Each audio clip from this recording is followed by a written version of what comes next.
took me 7 years to write. I started writing it before I moved up here. I came to Lake Woahink one day, and the story came to me. And when we went back home, I started writing it, and then I didn't finish it till I got up here. And from there on in, I've written one book a year since. It definitely has a surprise ending. You will never figure out what the ending is. It's about, the house is as big a character as any. It's about a young woman who suddenly decides she has to build this house, and she has it all in her mind of exactly what she's going to build.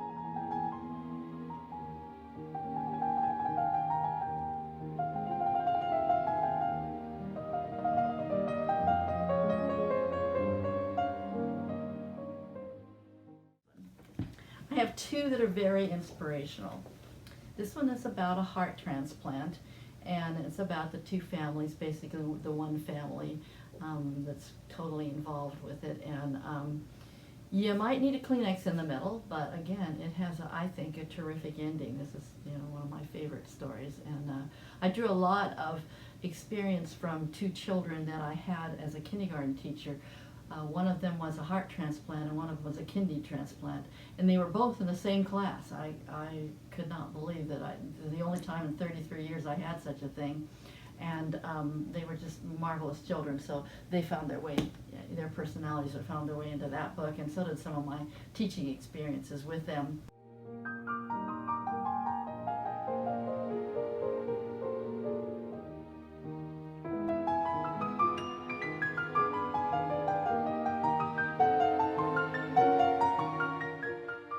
This one is about a Marine who comes back from Afghanistan and is making his way back into life with a little bit of baggage that he brought with him, PTSD, and also a dog.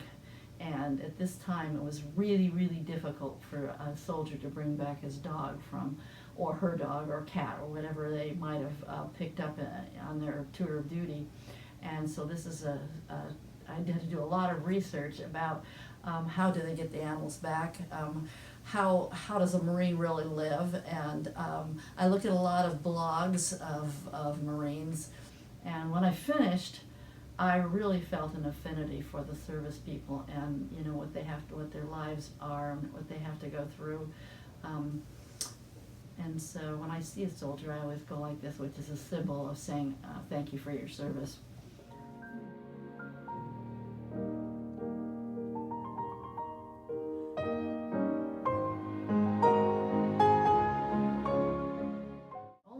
Not fiction is this one, and it's kind of the precursor of my column that I'm doing for the newspaper called The Moral of the Story Is, and I take some short stories and really shortened them down for the column, and they all have a moral, and some of them are funny, some of them are serious, some of them are these are all true stories that happened to me, and I'm surprised that this is in my second bestseller. I mean, I always assumed that memoirs might be not as interesting to people as one might think, but apparently they are. Maybe it's the dog on the cover.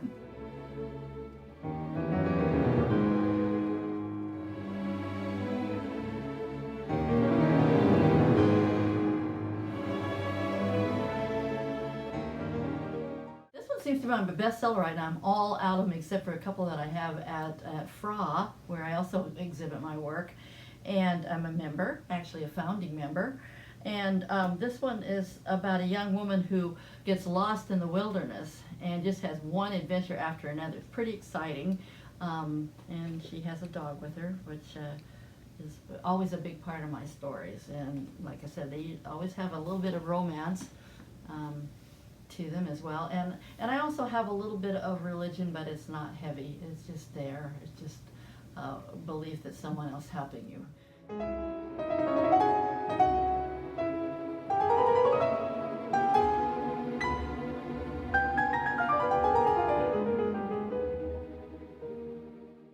This one is about a young man who goes back to the roots of his existence, where he was raised on a farm, and he fell in love with this girl that he met in kindergarten, and he wanted to marry her, but somehow his mother gets rid of her and her whole family, and he could never find her again. So he's not really speaking to his mom and not very happy with her. But he goes back when she's dying, and he wants to find out why did she do this? Why on earth would she have done this and ruined his life? And so he finds out. And I love happy endings. So this one, you know, they all have a bit of romance, a bit of mystery, a bit of adventure, and a dog story, and they all have a surprise ending.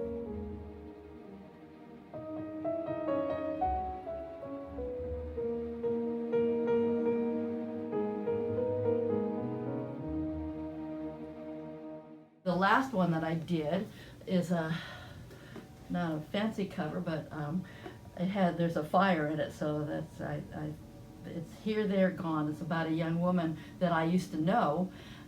She was at the beach, a beautiful young woman who was homeless and had amnesia, so she didn't really know who she was.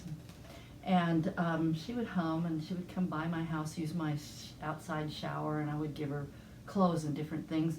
And I knew her for a couple of years. I'd see her every day at the beach in the summertime, and she was hit by a car crossing Highway 101 in Huntington Beach. And it upset me so much. I even get the chills thinking about it right now. It upset me so much that she, you know, didn't live through the accident. And so for years I wanted to give her a happy ending. So this is her story. Basically the true part is about first 10 pages, and then I have to decide, okay, how does someone become homeless and develop amnesia, try to make a life for yourself when you don't know who you are, have no driver's license, have nothing, you know, you're starting with absolutely zilch, and you can't even get a job because you don't know who you are. And so, you know, how far down do you have to go before you can climb back up? And so that's kind of her story about how she gets there, and then instead of the ending being what it was, I created a happy ending for her.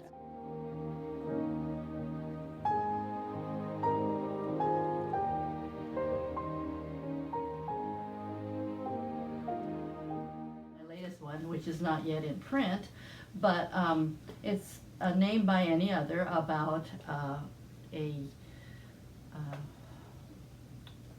identity theft. The person actually looks sort of like the gal that's being thefted or stolen from. So anyway, that's the new cover. I hope it should be a lighter gray with the dark black around it. And I started with the black and white watercolor to do the faces. I always design my own cover, and this one really scared me because usually about halfway through the book I have the idea in my brain of what I'm going to do for the cover, and I had no clue. I enjoy writing, and at this point I don't have another book in my head. But I also didn't have another book in my head for this other one, and all of a sudden it came to me.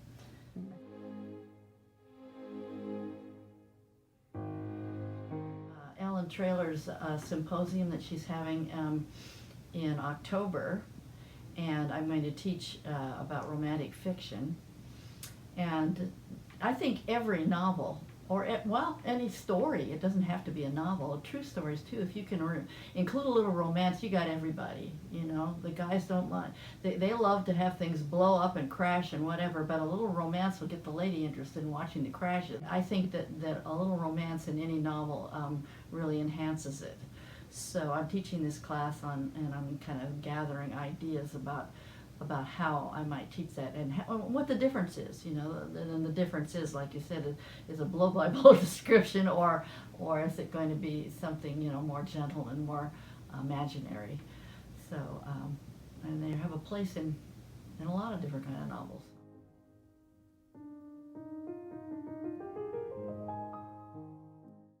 I've done some teaching in symposiums for writing and some writing classes, and of course as a teacher I taught writing. But one of the things that you want to do, especially if you want to expand something, is to go back and look at your story, see if there's an exciting part that you could expand. Keep the people wondering, what is going to happen next? How could I make this longer? What could happen to make them wonder even more what's going to happen when I get to the end of this particular exciting thing, which is kind of what I did with this. This book was about half that size.